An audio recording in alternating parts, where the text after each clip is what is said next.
just gotta adjust for the bullet drop due to the distance of the target.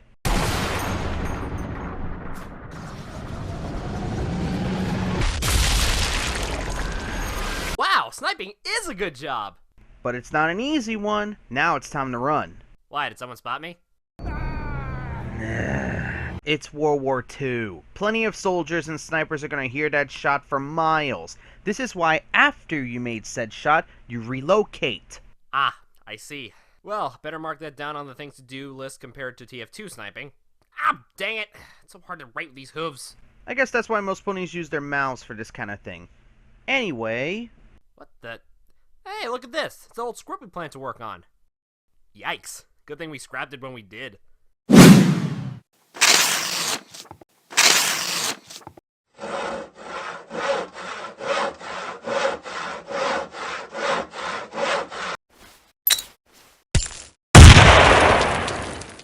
Yeah, good thing we did.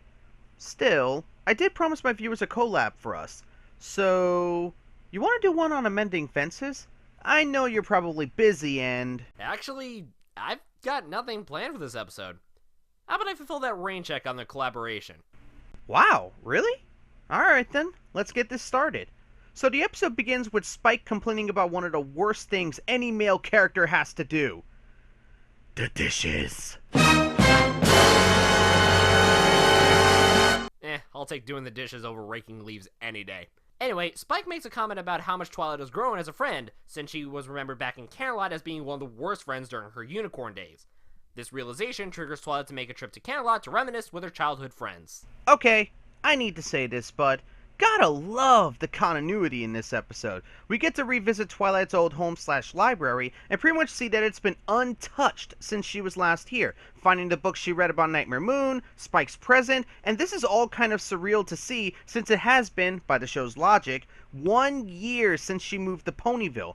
It's almost like opening a time capsule and finding things from a time long past. So now we fast forward to Twilight meeting back up with her old friends and apologizing for being such a bad friend to them. Which they don't take too badly. Now, this scene had me a little worried. Minuet, after watching this episode, is probably my favorite of Twilight's friends. However, she seemed a little too forgiving. The way she talked about her knowing the princess at work sounded like she had repressed feelings and wanted to take advantage of the Twilight princess thing. But the following luncheon swayed those fears as Twilight and her old friends, minus Lyra who's in Ponyville and Moondancer who's studying at the moment, bury the hatchet that really didn't need to be buried in hindsight. So now Twilight and her friends decide to go see Moondancer, who's... Whoa, when did the house from Stuart Little get in Canterlot? Twilight tries to talk with Moondancer, and she immediately refuses by slamming the door. Minuet tells Twilight that she's always been more interested in her books than making friends. Sound familiar? I think she's more interested in books than friends. Yeah, a little too familiar. Not gonna lie, my heart sunk when Twilight realized the day she left for Ponyville was the same day that Moondancer was about to become more extroverted. We'll talk about this when we get closer to the end. So now the rest of the episode is focused on Twilight trying to rekindle her friendship with Moondancer and show her how wonderful having friends could be. By the way, was her projecting herself in the book a reference to the bookworm arc in the comics? I'll accept it as my headcanon. She tries in vain to try and get her former best friend to socialize, even inviting her other friends to dinner to reminisce the yesteryears. However, every attempt she makes just ends in failure, and she even begins to realize how massive the mistake she made. In all honesty, seeing this happen is, well, relatable. I think that's the best way to describe this episode. Relatable. Many people can relate to Moondancer, the idea of giving friendship a try, only for it to fall apart in the end. Many people can relate with Twilight, trying to rekindle old friendships and learning about a massive mistake they wish they could take back. And hell, you could even relate with Twilight's old friends, being used to your one friend's antics but still accepting them for who they are.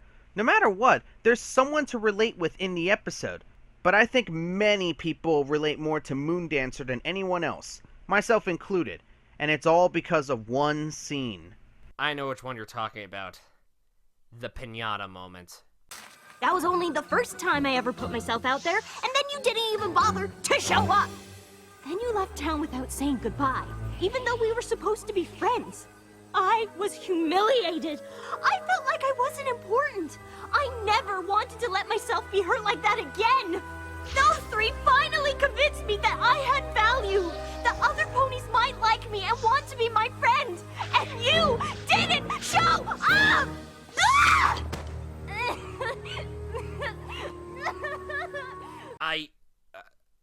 I can't. It's too much. I mean, what is there to say? There's not much that can be said. This scene is heart-wrenching. In that moment, we get to see how much pain Moondancer was holding within her, and when she finally said the truth to Twilight... Oh, come here, man. So, how about those Comic-Con trailers? No spoilers! Oh, sorry! Give me a minute to help him.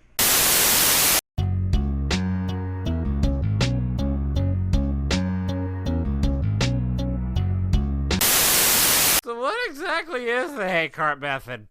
I'll give him a minute to get his bearings back. So anyways, the episode ends with Moondancer being able to make some new friends, even if they are her old ones, Twilight now having an even stronger relationship with her old friends, and... Oh, episode, that's not fair!